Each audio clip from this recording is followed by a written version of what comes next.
Hello and welcome everyone. Good morning, good evening. It's nice to see so many of you in the room here. If you're able to turn on your cameras, wonderful. We would love to see your faces. If not, no pressure. We understand that it's probably, I see some names and I know it's quite late in the evening for you. So this might be a podcast version for you. But we are very excited to welcome you here to talk about volunteers' well-being and supporting supervision for volunteers. So as you know, this is part of the long night of research, talking about volunteer and volunteerism development. So I'm really thrilled to have you here tonight. I am joined here with my colleagues from Trinity College Dublin. So we'll introduce ourselves here in a few minutes, and we'll also invite you to introduce yourselves in the chat boxes. But just a couple of kind reminders, if you're able to make sure that you're named in your little Zoom box and also include your organization, that would be wonderful. Again, if you're able to turn on your cameras, great. If not, no worries. And along the way, if you have any questions about anything, feel free to raise your little Zoom hand. Or feel free to just pop in the chat box if you've got any questions about anything, and we'll answer your questions along the way. We also have a few people here that can support with IT issues if that pops up, but we're not advanced people, so just a quick warning about that. And then my final disclaimer for the evening is that this is recorded. So just a note on confidentiality that it's obviously not confidential if it's being recorded. We also ask that you not take pictures or things like that of the screen unless you ask permission. And just a note that the slides will also be shared with you after the presentation. So if you didn't catch any of the information as we're going along, don't worry, there will be another opportunity for you to get it. And so just a quick hello. So as I mentioned, we will do a quick round of introductions from the presenters. We invite you during this time to please introduce yourselves in the chat boxes. So we would love to hear, which organization you're from, where you're calling in from, and maybe what brought you to this session. Please feel free to use that chat box to say hello. We will also be doing some small kind of interactive group work, so you'll get a chance to get to know each other. Quick hello from me. I'm Kelly McBride. I am a consultant with IFRC Psychosocial Centre. I'm part of the integrated model for supervision. I've been a part of the team for the past few years, sort of since the beginning. And just to mention as well, there's two colleagues from the Ukrainian Red Cross who aren't able to make it, but they pre-recorded a session with us. So you'll see Anya and Katerina here on the slide from the Ukrainian Red Cross. You'll get to hear them kind of introduce themselves in a pre-recorded video here in a few minutes. But I'll hand over to my colleague Nadine to introduce herself. Hello, everybody. Welcome. My name is Nadine Abujaber. I am a pediatrician, and I have been on the Missing Link project now for 2+ years. And I'm part of the research team with my colleagues Meg Ryan and Frederic Veiller, and we're based out of Trinity College, Dublin. And I'll pass on to my colleague Meg Ryan. Hi. Yeah, sorry, my camera is still not working. But you can see my face there on the screen. So like Nadine said, I work with her in the Centre for Global Health in Trinity College in Dublin. I'm one of the research team, and I'm a counselling psychologist by training. I've been with the project since September 2021. So really excited to be here with you all today and tell you a little bit about the research we've been doing.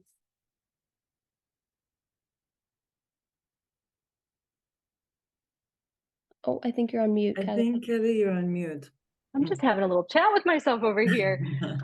Thank you both so much. And just a quick shout out, I do see a few members of the Integrated Model for Supervision team here as well on the call. So just to say that there are a few others from our team. We're quite a large little team now, based out of Dublin and Copenhagen. So we're very excited tonight to share with you a little bit of information about the Integrated Model for Supervision, which is a project that was developed because there was an understanding that within humanitarian context, in particular for mental health and psychosocial support programming, supervision was often a gap. And it was something that was identified as really a missing link, which is the name of our project.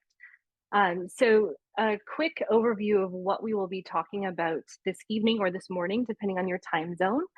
We'll do an introduction of the integrated model for supervision. We'll give you a bit of time to, hopefully get familiar with what this model is, what it means. And then we're going to let Ukrainian Red Cross describe it for themselves. So they took part in a piloting of the integrated model for supervision in 2021, and they're still our project partners. So we'll let them, in a pre-recorded video, share with you a little bit about their experiences with the IMS. My colleagues from Trinity will tell you all about the research components of this project. This is a project that, or a model really, that was created from feedback from people around the world, from hundreds of people have fed into the development of this project. And we're continuously kind of refining and evaluating it. So my colleagues from Trinity College Dublin will tell you all about that. And then we're going to give you a bit of time to discuss, how the integrated model for supervision might function in your context. And so we've got about 75 minutes together as a group. Again, there will be points where we're kind of chatting at you, talking at you a bit about the integrated model for supervision, but we're also going to give you a bit of time and space to connect with some of your colleagues on the call and talk about what supportive supervision might mean to you. And so, with no further ado, I am going to invite you to go into small groups. So you'll get an invitation for breakout rooms here in just a couple of minutes. Before we do that, I guess maybe it's a good time to pause and say, are there any questions from anyone before we move you into your small groups? All right, and it's okay if you have no idea what supportive supervision is, if you've never heard of it before, or if you're a really experienced supervisor, whatever your background might be. We're really excited to hear your feedback from this particular question. And so we'll invite you into breakout rooms, and we're asking that from your experience or your perspective, how might you define supportive supervision? So what does supportive supervision actually mean? And so if you'll bear with me for just one brief moment, I'm going to open up the breakout rooms. You'll be in small groups and we'll give you 5 minutes to discuss this. And then we'll just invite you to share back with us if you feel like sharing maybe what your definition or what your ideas around supportive supervision are. So just one moment, you'll get an invitation.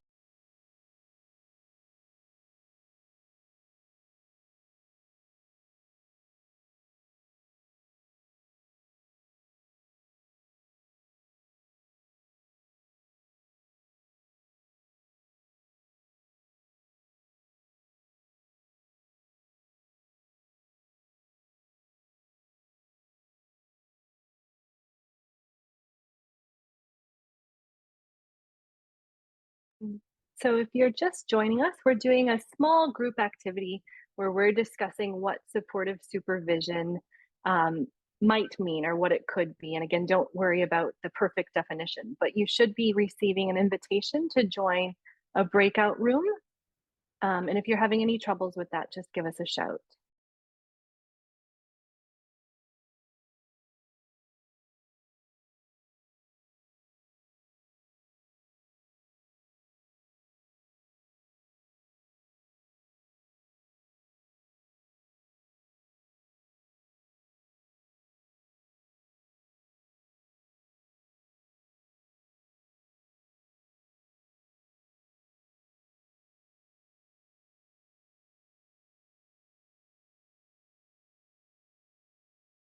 So again, if you're just joining us, we're doing a small group activity for the next few minutes where you're discussing what your ideas are around what supportive supervision is. So your group mates are coming up with just an easy definition of what it might be.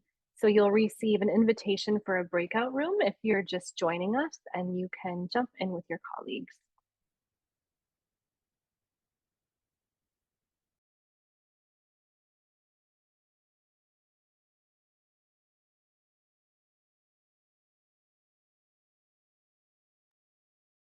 And Megan, Nadine, I'm just going to jump in the rooms and make sure they're okay, and then I'll come back here. Perfect, no problem.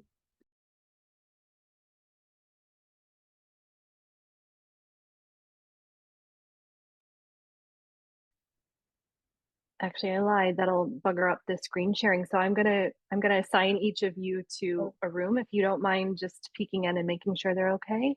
Yeah, of course. Perfect. So Nadine, you're in room 2. Meg will pop you in room 1, I think. Does that happen automatically? Oh yeah. You should get an invite now. I was like, I don't know how to do that.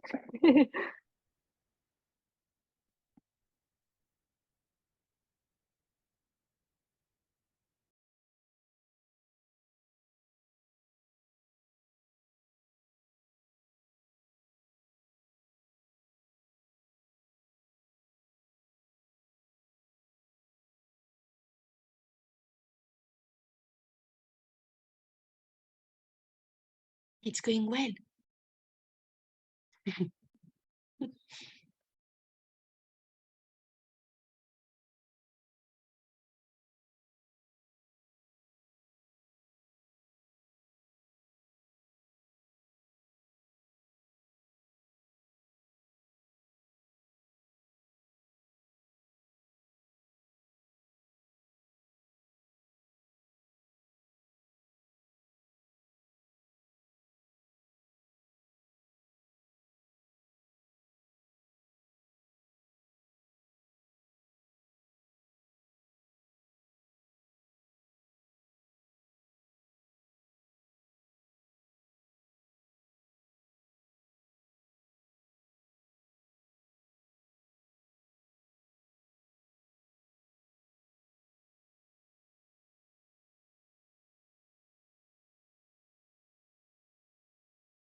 Okay, the group seems to be doing pretty well.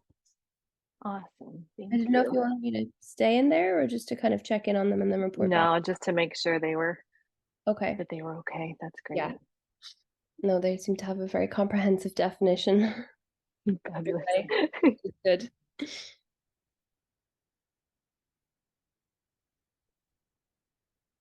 How many people are here total? Hi, Maxime. We're doing a bit of a group discussion, so I can assign you to a breakout room and you can join your colleagues in coming up with the definition of what you think supportive supervision might be. You'll receive an invitation for a breakout room.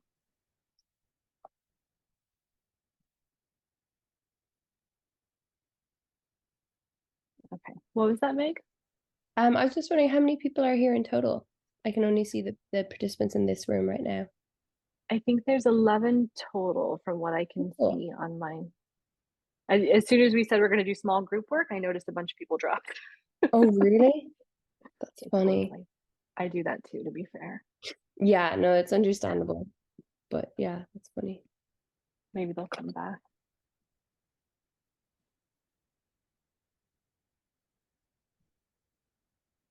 All right, I will just broadcast 1 more minute. Perfect.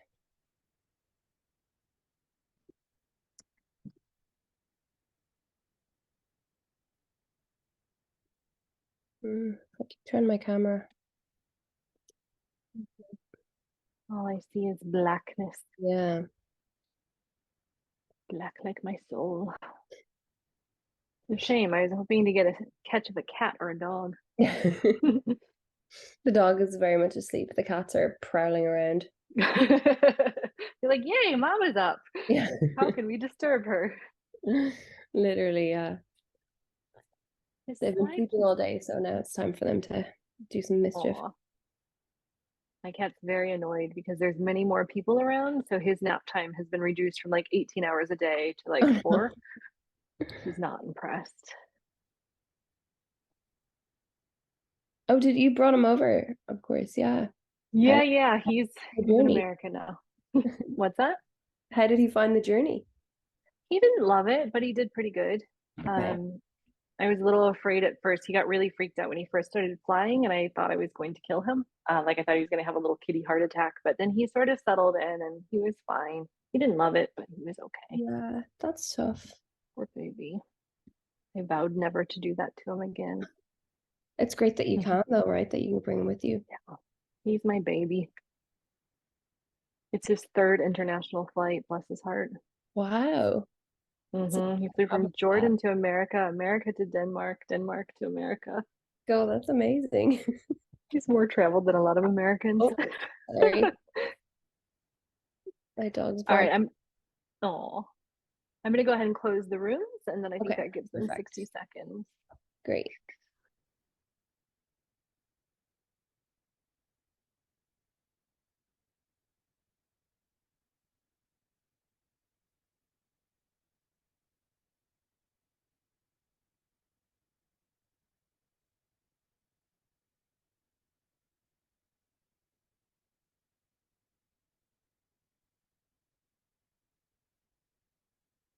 All right, so welcome back. We'll give just a few moments for everyone to rejoin. I think room 2 is in deep conversation.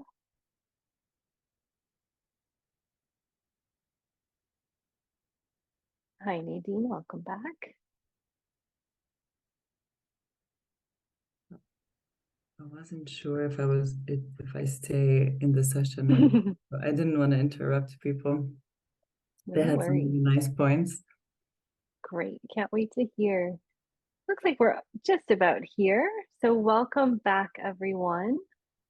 Thank you so much for taking the time to discuss what supportive supervision is in your small groups. I know sometimes the small group work can be a little awkward, but we really appreciate it, and we're really excited to hear maybe some of your ideas.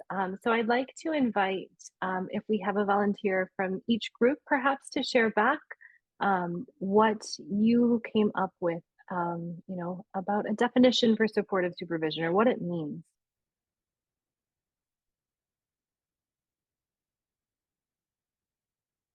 Any volunteers?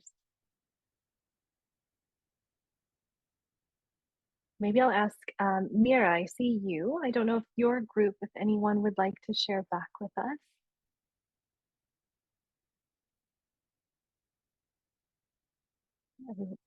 Hi, Mira. Hello, everyone.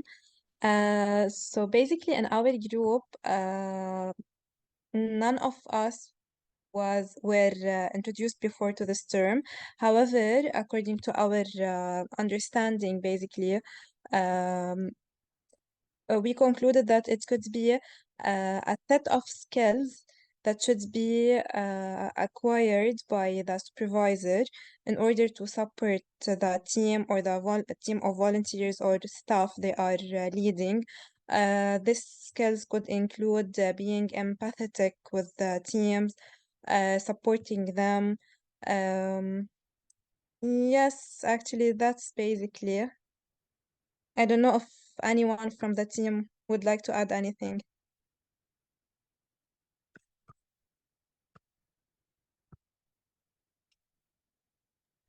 Gorgeous. What I really liked about your description, Mira, was that you talked about it being a set of skills and empathy and being supportive as some of those key skills. And I think the integrated model for supervision would really agree with that, especially empathy. That's kind of a key core component of supportive supervision. Other thoughts about what supportive supervision might mean?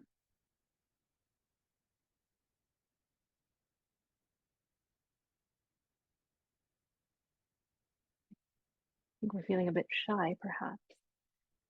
Would anyone else like to join in? Or Nadine, I know you were in one of the rooms. Did you by chance hear any ideas from your group about what supportive supervision means? And I realize I've just moved to the next slide, so no cheating. What did your group come up with? Our group was excellent. I don't want to put anyone on the spot, but both Brian and Ghana had really wonderful things to say. I don't know if you guys would mind just giving some of the thoughts that you guys had shared in the small groups. You had really good ideas. Okay, I think I'll go for. I don't want to put you on the spot, Brian, but you had some very nice ideas to share. It's okay. It's okay.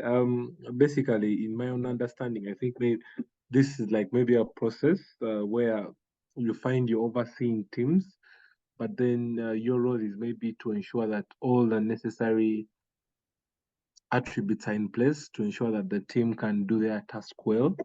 And I also saw that in an example that I think it was Reeve, sorry, she gave us. I think she's from New Zealand, and she talked about how they're having floods, and so they have teams that go out to the field to ensure that basically get feedback from them. So yeah, I really picked up on the aspect of feedback, but also I think the manner in which you communicate to the teams, it facilitates that that sharing where people are open with you and like good feedback basically. Yeah, I think in simple terms that's what I really understand. Thank you.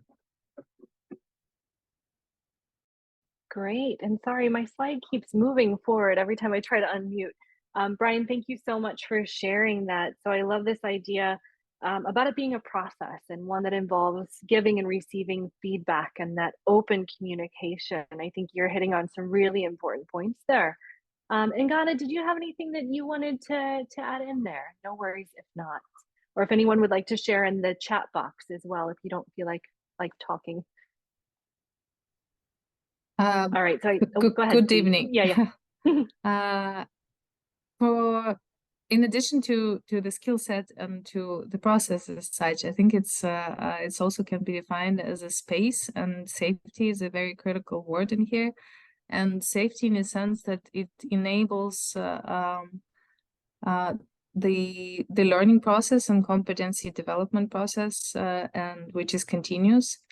And safety also in a sense that it ensures quality and do no harm for those that we are providing services to, and also to the providers themselves. So there is a staff care important element in that as well. Beautiful. Thank you so much for that. I think you've hit on some really key points. So it's meant to be this safe space, a protected space, not only physically safe, but also safe in terms of, you know, it being a non-judgmental space, a confidential space, a space where someone can share challenges as well as things that are going well.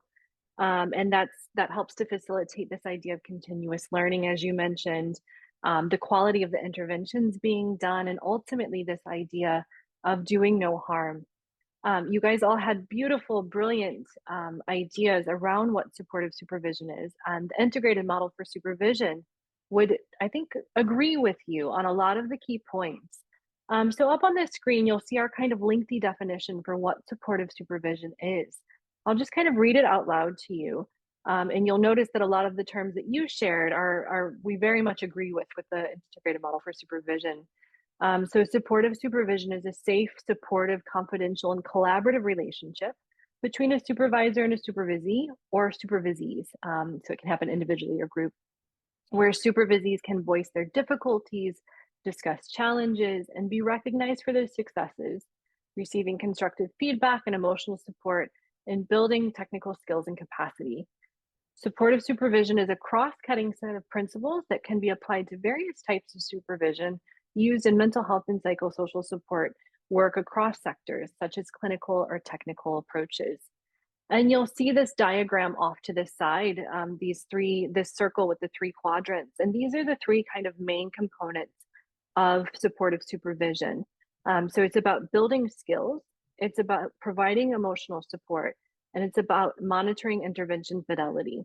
And so kind of the belief that these three things all need to be present for it to work. And so there might be certain situations where one area gets more focus than another, but in general, the idea of kind of the balance between these three core components. And so you might be wondering, now that I've told you a bit about what, what supportive supervision is, you might be wondering what the integrated model for supervision is and where it came from. And so I'm just going to talk at you really briefly, and hopefully it will kind of make sense where this has come from, but you'll get lots of information from us and also a chance to ask questions. So the integrated model for supervision is a project called The Missing Link, as I mentioned. We're funded from USAID, the Bureau of Humanitarian Affairs, and we're in our third phase, or our fourth year of our project. And the project is really about looking at supervision, so not necessarily managerial supervision, but supervision that can be used to support practitioners, whether they're staff or volunteers, who are doing mental health and psychosocial support. So you might be familiar with psychological first aid, for example, or group support sessions. There's many different types of interventions that are used, and supportive supervision is meant to support volunteers and staff in providing safe and effective and quality interventions, but also supporting their own well-being. And we heard that mentioned previously, that there's a well-being component, and absolutely. So the integrated model for supervision is, as I said, it's in its 4th year. And it's a set of guidance and tools that are meant to support organizations and individuals to implement supportive supervision in their context. So looking specifically at emergency and humanitarian settings, though we've learned through our research project that it's actually quite applicable in a wide variety of settings.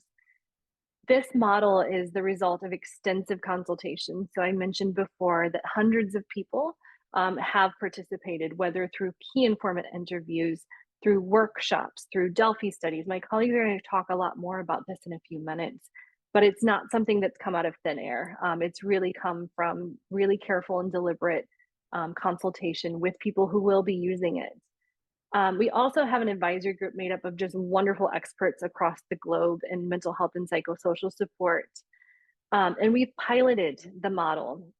So what that means, I'll describe in a moment. But we've piloted in 6 different countries, and well, actually 5, and we're working on our 6th.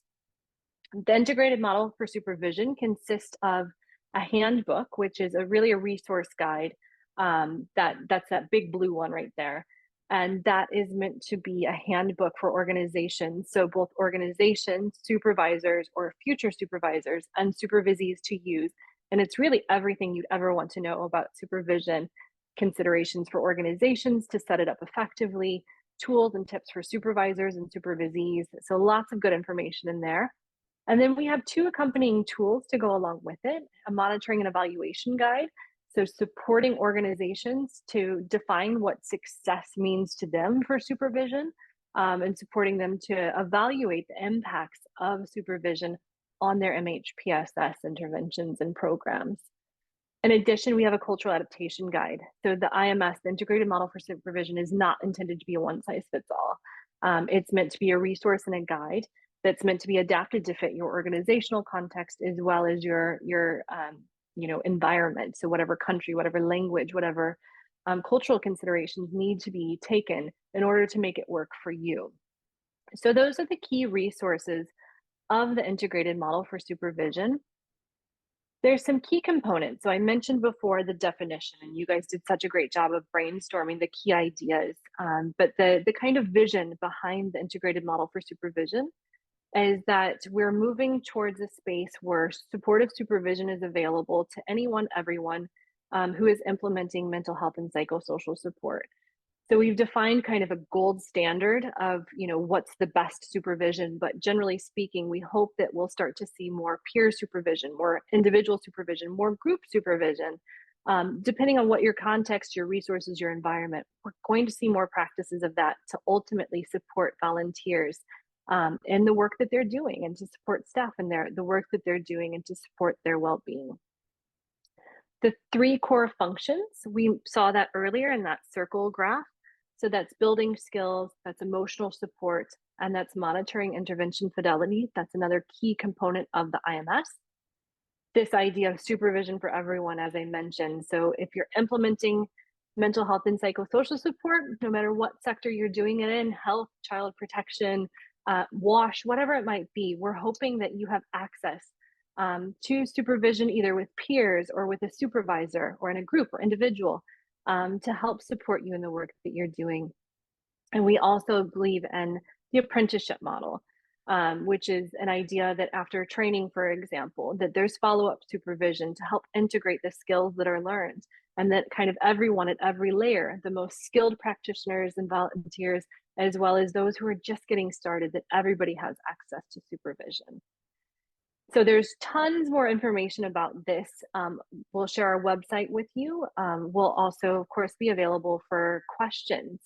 But those are the key components of the IMS. we have, as I mentioned, we've been piloting this for several years now. We started off during COVID times actually doing online pilots. They were meant to be face-to-face, but we all had to kind of adapt and adjust to the situations. So we were able to work with UNICEF in Nigeria, International Medical Corps in Jordan, Save the Children in Afghanistan, and Ukrainian Red Cross, who you're going to hear quite a bit more from in a few minutes. We piloted with them first online, and then just recently, just last month actually, we piloted with the Center for Victims of Torture in Ethiopia. And then in May, we're looking to do our pilot, another pilot with the Bangladesh Red Crescent Society. So lots of exciting things are happening with the IMS. And I see a question about resources. We'll pop that in the chat. We'll also share the slide. It's going to have every link you'll ever want with this so that you can access the handbook and the materials. But just to say, the pilots of the integrated model for supervision consist of several phases. So it's a 10-day training followed by implementation consultation, so working with organizations, and follow-up supervision sessions. So we're going to use the Ukrainian Red Cross as an example to highlight kind of the process of what we're talking about to pilot the IMS, and what we're talking about to when we say, you know, organizations adopting the integrated model for supervision. So using the Ukrainian Red Cross, we worked with them in July of 2021. So before the escalation, before the events, we began by doing consultation calls. And but with me, I mean the Trinity College Dublin and IFRC Psychosocial Centre. We started to have consultation calls with the Ukrainian Red Cross to understand what their MHPSS programming was, the number of volunteers that they were working with, the number of kind of practitioners they had, to kind of adapt and adjust it to fit their context. That then led to a 10-day online training that has 4 modules.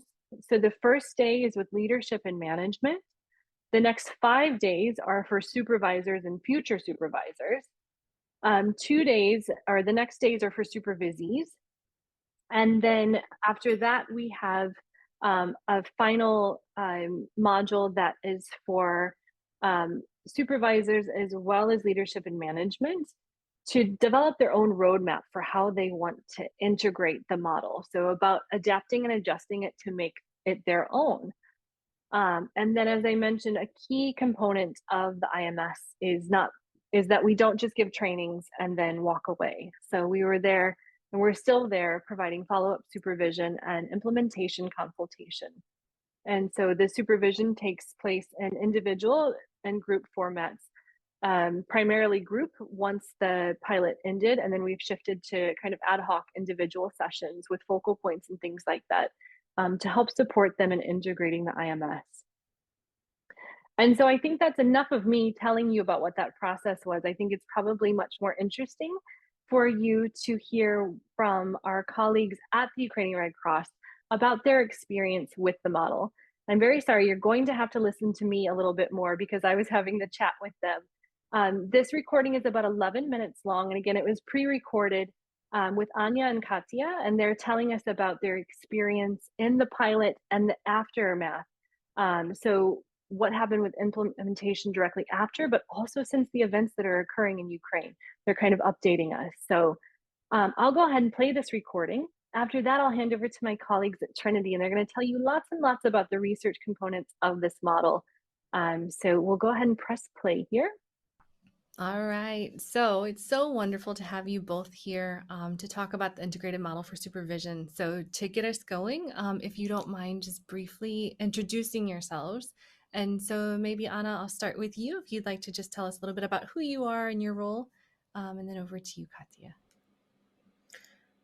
Yes, hello everyone who will be watching this. So as of now, I am the head of Rehabilitation and Support Department. My name is Anna Didenko, and I'm working in Ukrainian Red Cross Society since 2015. Hi, my name is Katerina Kregля, and now I'm the head of MHPSS unit in Ukrainian Red Cross Society, and I've been working with the Red Cross since 2015. Great. And so we're really grateful that you're taking time for this little interview or this chat, because I know you're both incredibly busy with the activities and with the situation. So thank you for taking the time. Why is supervision so important? Why does supervision matter? And why does the IMS matter? I think supervision is a good way to see how is like those things that you are doing working. In terms of one thing, it's like quality of the services. So it also give you an idea how you are engaging beneficiaries, how you support them, if those things that you are doing for beneficiaries is helping or no. It's one way. Other way, it's that we make our staff more confident, because they have a place where they can speak with somebody who have more experience, and they can share their thoughts, they can share additional needs. And it's also a way and a place, and people know about this opportunity to have this place to share basically all their things that they are thinking about. So from my perspective, it's like two main things, and it's go in like in the same time, so we can achieve both goals and helping beneficiaries better and helping our staff also better. And it also, when our staff will be more confident, they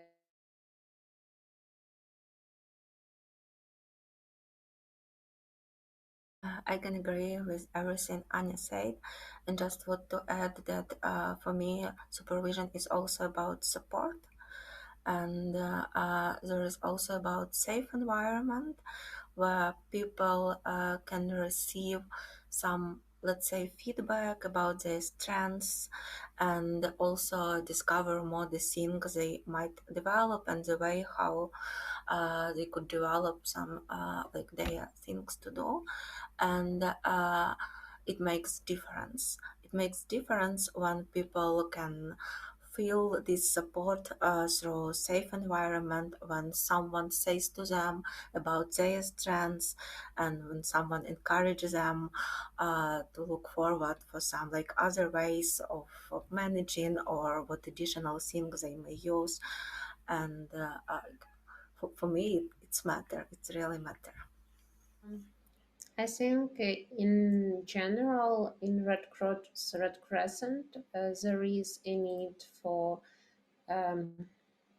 not advocating for supervision, but making supervision as a part of all planning processes. I mean that, for example, in our like standard books or guidelines in MHPSS, there is also always a part that you should make activities is one objective, like for beneficiaries, and other objective is to make sure that you are working in and have something to support staff and volunteers.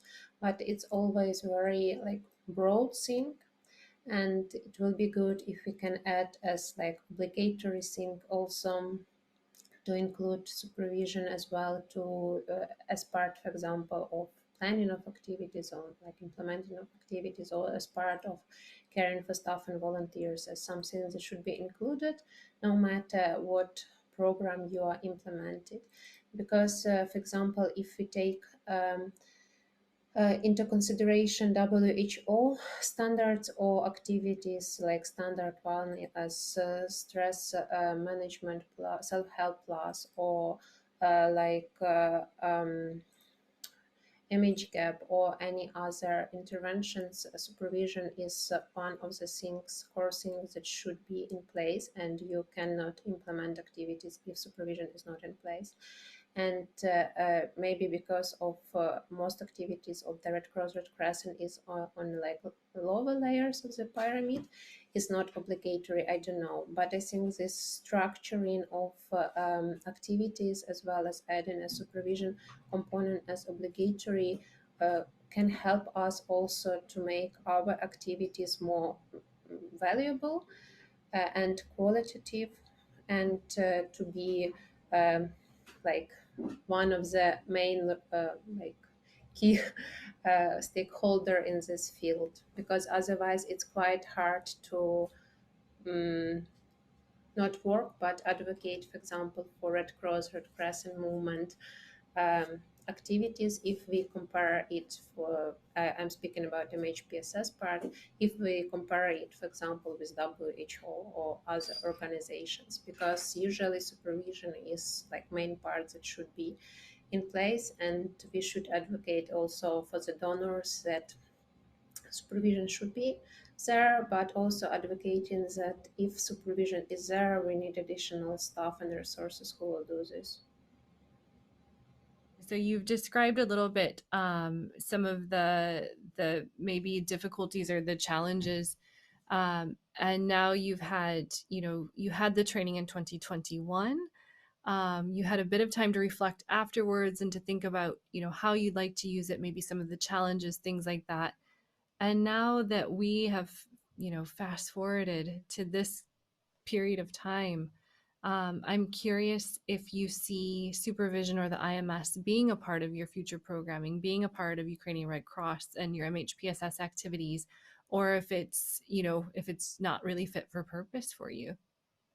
Now we are thinking how to implement IMS model for all MHPSS activities and for all like MHPSS staff and volunteers, and not only MHPSS, because if we are talking about first layer of the pyramid, we are talking about health care worker, we are talking about home-based care worker.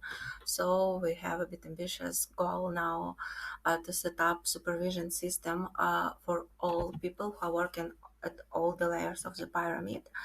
And what we can see is that we will be more focused on peer supervision and group supervision to make able people to support each other and to share as peers, and also to give opportunity for people who need it, for staff and volunteers, to ask about individual supervision.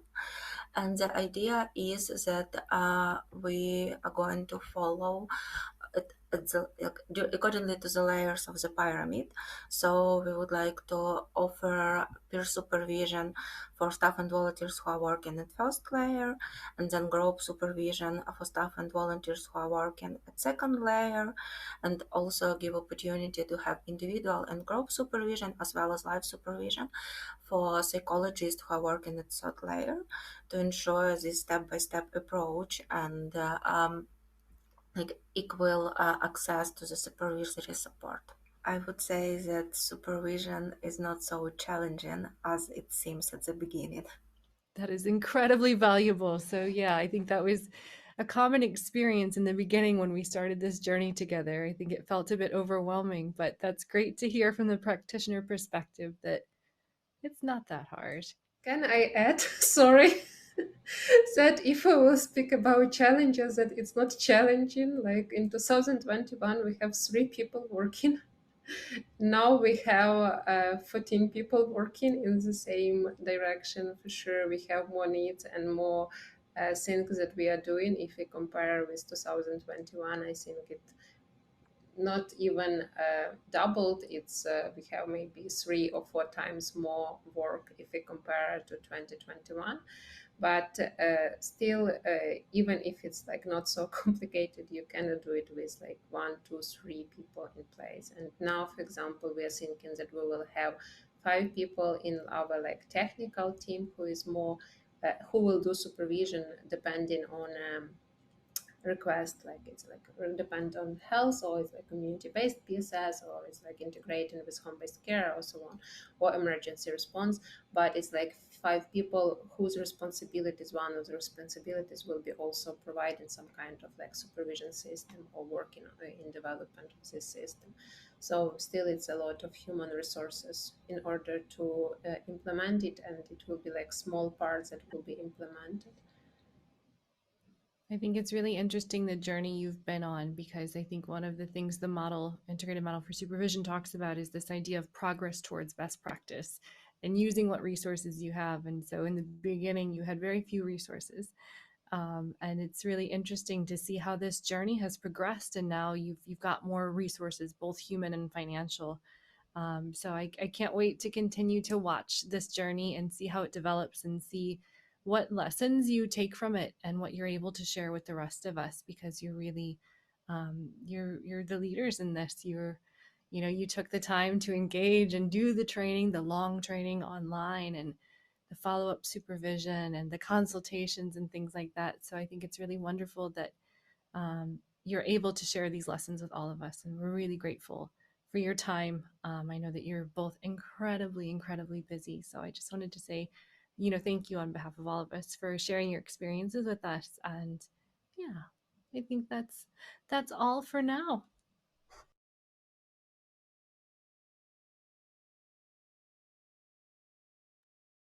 All right, so a very big thank you to Anya and Katya for taking the time to pre-record this video.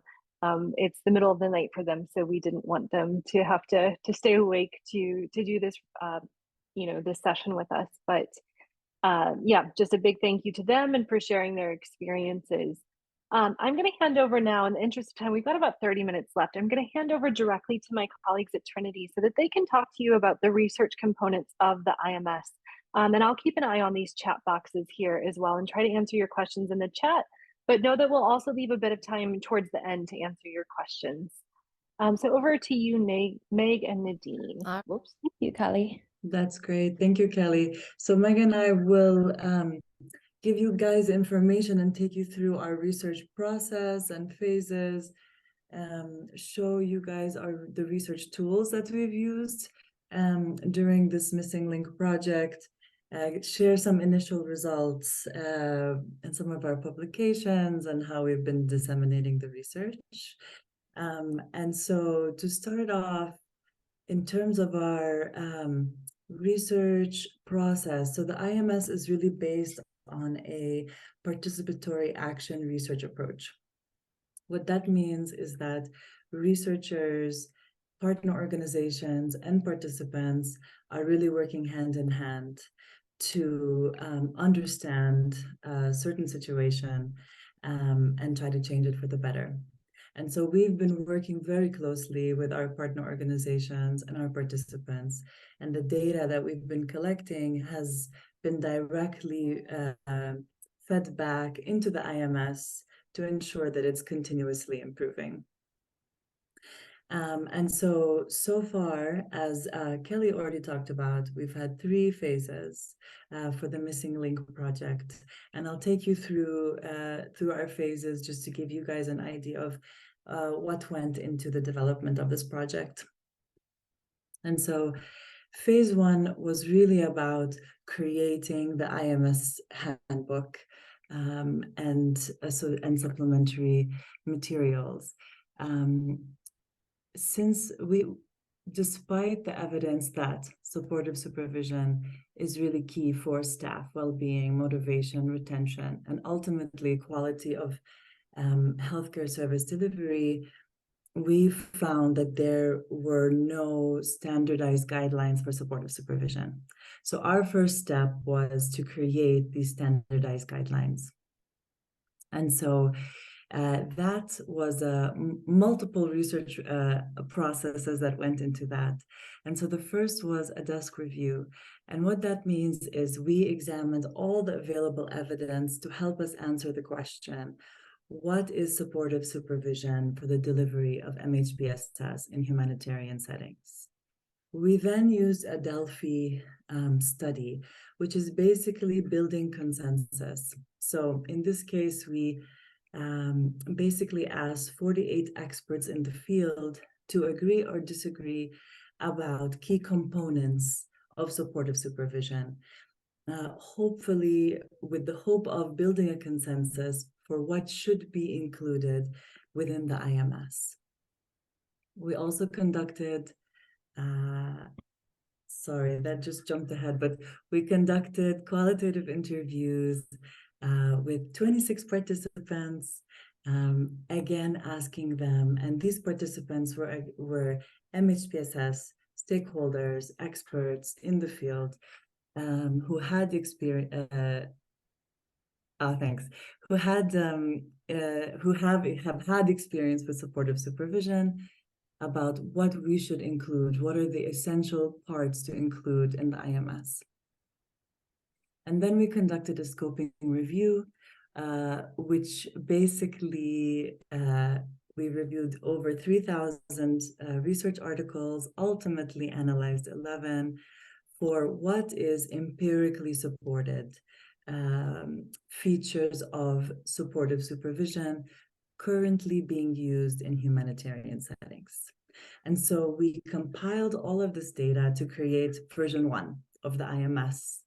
And once we created that, we wanted to test it. And so to see, you know, how we were doing, is it acceptable? Is it appropriate? Is it feasible? And so we did that with our phase 2, with our pilot organizations, and the 4 that Kelly had mentioned, but IMC Jordan, UNICEF Nigeria, Save the Children of Afghanistan, and Red Cross Ukraine.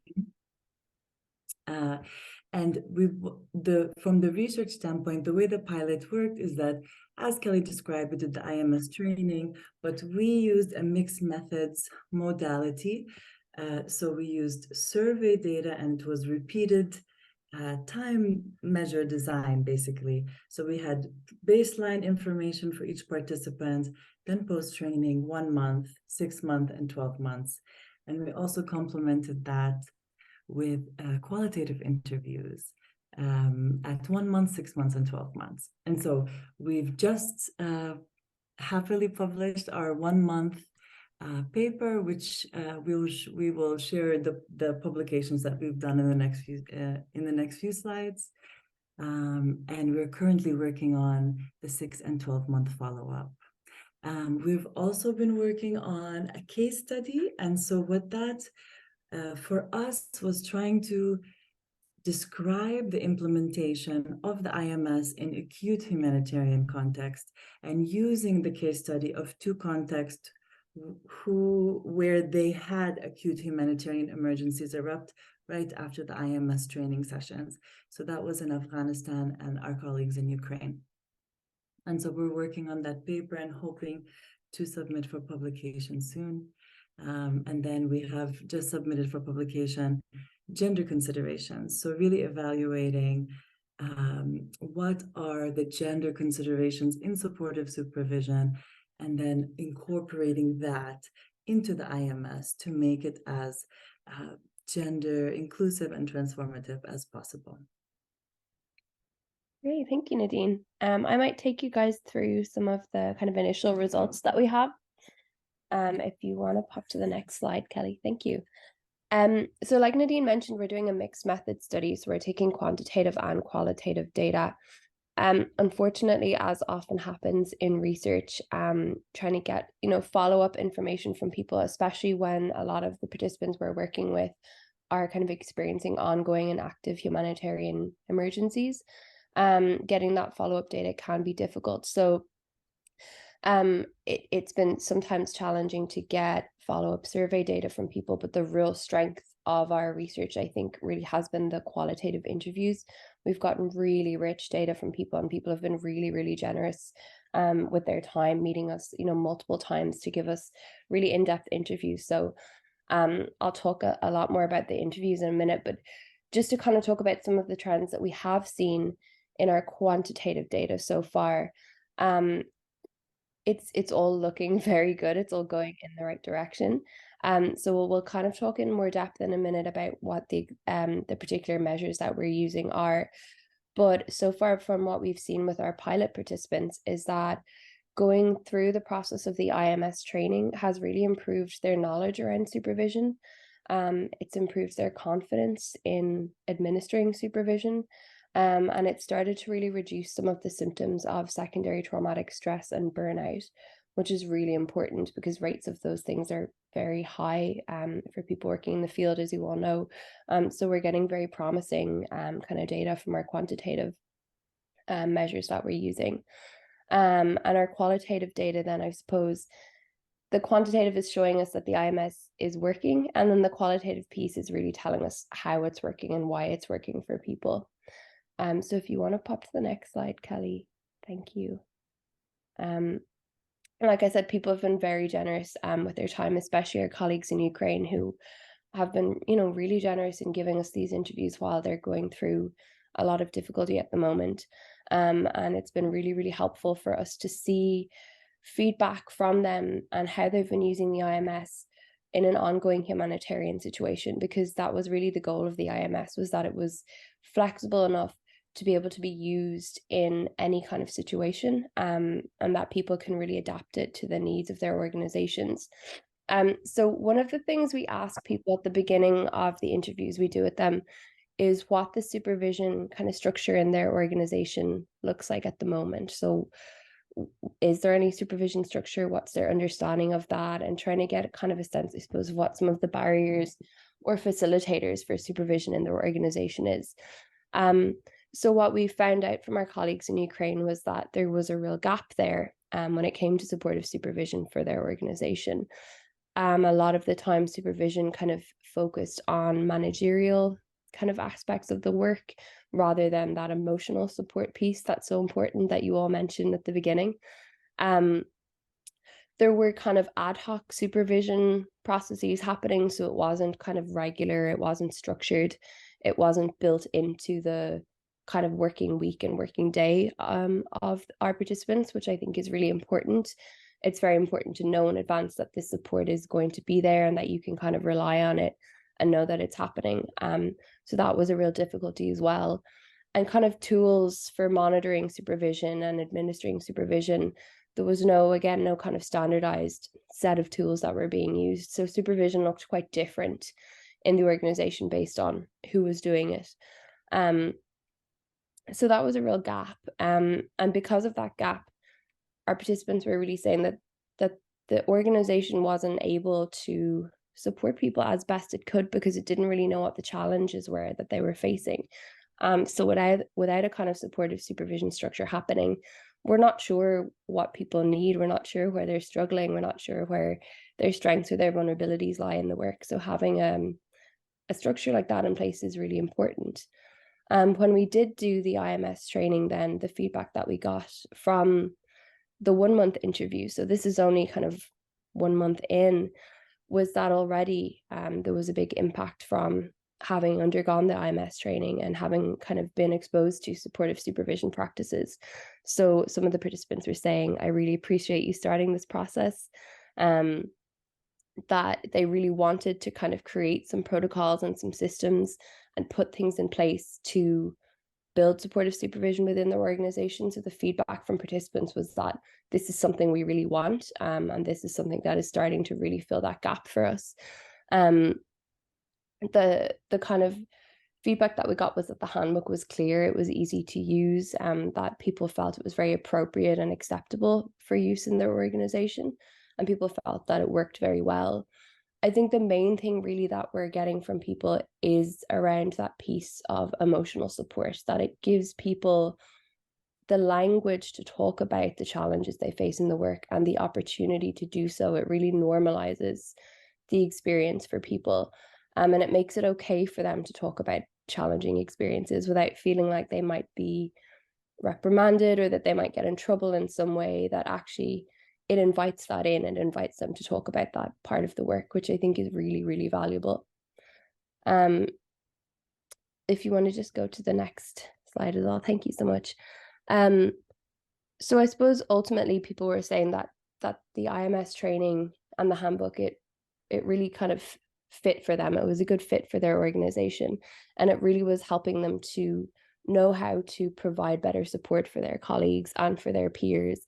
And I think that's a real strength as well, that because of the kind of peer support element of the IMS, it's not just implementing supervision in that managerial way, but it's also teaching people how to support each other, support their colleagues and their peers. And so I think it really has an impact on the culture within the organizations. That's something that we're really seeing from our participants, is that because of the IMS training, it's not only that supportive supervision is happening and the emotional support is happening within that context, but it's actually kind of filtering out into the organization more broadly. And it's really changing the way that people kind of look at the work and the way that they think about the idea of emotional support for themselves and for their colleagues. So it's been really, really nice to get that feedback from people and to see that it is really meeting that need for them. Thanks, Meg. And so just to give you guys an idea of what our research tools look like and what we were measuring with our surveys.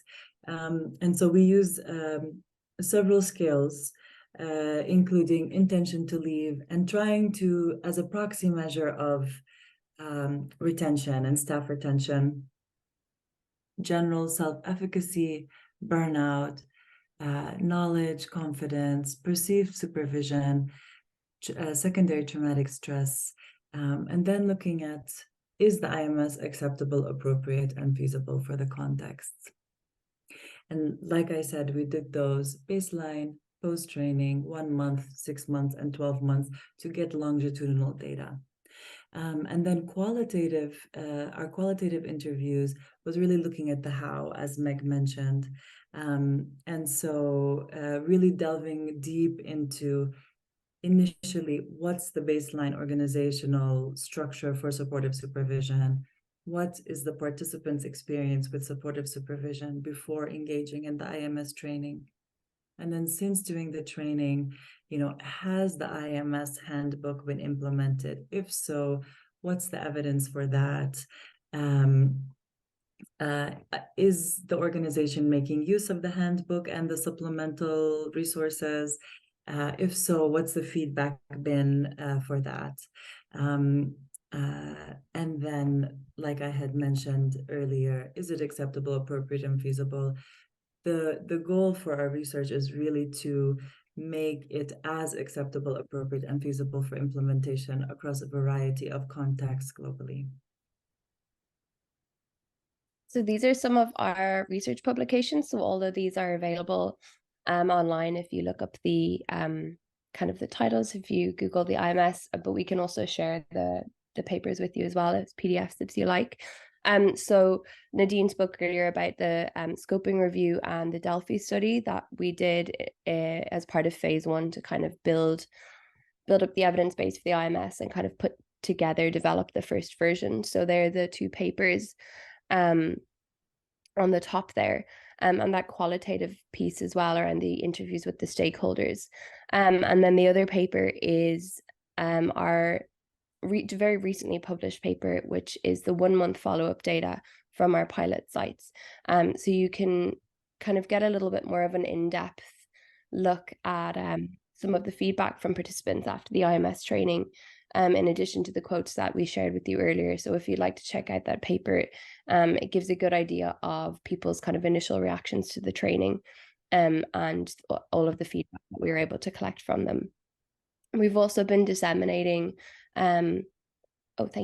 disseminating at various conferences. So there's been a very wide interest in the IMS at various academic conferences. And also you can see here that a couple of these conferences are kind of focused particularly on trauma and traumatic stress. So I think that there's a very good evidence base in the IMS as well, for kind of working with that, particularly for addressing trauma among mental health and psychosocial support staff, and for reducing secondary traumatic stress and burnout. So there's been a real interest in the IMS from people involved in kind of psychotraumatology and trauma research, which has been really nice to see. And it's nice to see kind of how widely, how widely disseminated the research has been and how much interest there's been in learning about it. And so in terms of the next steps, so we compiled all the data from our phase 2 and phase 3 from our pilot organizations back into the IMS. Now it's version 2. And we're and now have started testing on 2 more sites. So site number 5 was done in Ethiopia in February, where we did the IMS training and then collected the baseline and post-training data. And now we've just begun the 1-month data collection from this site. We are planning to do both the IMS training and research with our 6th site in Bangladesh Red Crescent Society, hopefully in May, and compiling the data from that. And then launching the IMS website. And we are hoping to have a phase 4, which is really looking at scale up, especially for languages and cultural adaptation, because currently it's in English, and we know to have a global audience, we also need to have the cultural and language translations and adaptations. And so fingers crossed that that works. Great, thank you so much. And yeah, just to say, I've shared in that chat box the website for the IMS. So it's www.supervision-mhpss.org. Please note that we're still continuously developing it. So what you're seeing now is kind of a beta version. We haven't formally launched, but it's going to have the resources that we've been talking about. So it's going to have the IMS handbook, the monitoring and evaluation guide. The culture adaptation guide isn't up there because we're currently revising it. You'll also see those peer-reviewed journal articles that that Meg and Nadine were telling you about. So all of that is open access to you to use freely. So do feel free to explore that website that I've dropped there in the chat box. And I know some of you have mentioned about having the materials in different languages. So as Nadine mentioned, fingers crossed, we will get that 4th phase of funding to begin to translate all of our materials, to do trainings in different languages to help scale it out even further. I'm quite mindful of the time. We've got about 9 minutes left in our session. And so I'm curious at this point, I'd like to just take a pause. I know you've been dropping questions in the box. I've been trying to get to them. Are there any questions you would like to ask before we do our final wrap-up activity? All right, great.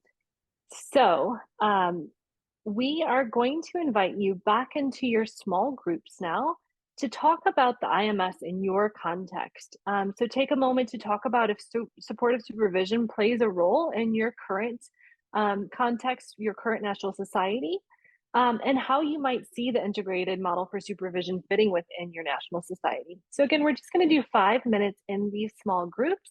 We'll invite you to share back any reflections that you might have, but we'll go ahead and pull you back into them and let's see here. Da-da-da. Okay, so you'll be getting your invitation now.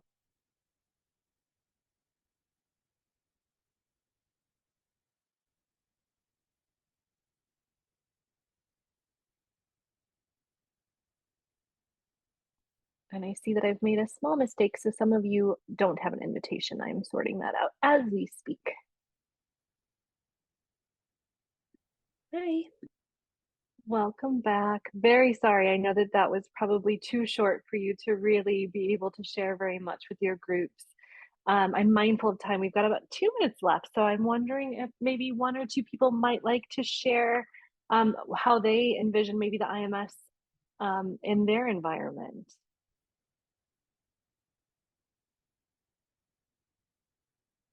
And it's possible that there just wasn't enough time for you to really reflect on it. And I apologize for that. Time is always the problem. Yeah, in our group, we had only really started kind of getting into it before we got cut off. I would have liked to see where it would have gone. Well, please use that as a reflection question for yourselves after this session. We are at the end of our session. So yeah, I would love to hear kind of what you're thinking. And so here's our contact information if you would like to continue the conversation. We will share this PowerPoint with you, so you'll have this contact information there. I tried to drop it in the chat, but because of the video, it's just too heavy of a file. So apologies for that. But you've got all of the presenters, including our colleagues from the Ukrainian Red Cross, all of our contact information. As well, you'll see here information for the website, so supervision.mhpss.org. Again, that's under development, but we're getting there. As well as the Psychosocial Center, so IFRC Psychosocial Center's website. You'll find lots of information on the integrated model for supervision, as well as loads of other psychosocial resources. And then you'll have the event website as well that's going to have lots of helpful information after this. Louise is very helpfully dropping in the chat our contact information. I believe we are just about at time. Are there any burning questions before we say goodbye? Okay, well, a big thank you to those of you who have joined us. I see as well. Wonderful. Thank you so much, Karen. We will definitely, it'd be great if you reached out to us. That would be super helpful. A big thank you to each and every one of you. I know we've got people joining from Indonesia, from, I saw Jamaican Red Cross. We've got folks from all over the world. So wherever you're coming from, we're just thrilled to have had you here, and we'd love to keep the conversation going. So do feel free to reach out to us. But a very big thank you from the group, and have a lovely day or night. Thank you so much. Thank you everybody for joining. Bye Thank to you, all. Katie. Thank Thank you, Nadine. you. Bye everyone. Thank you. Thank you. Thank you. Bye-bye.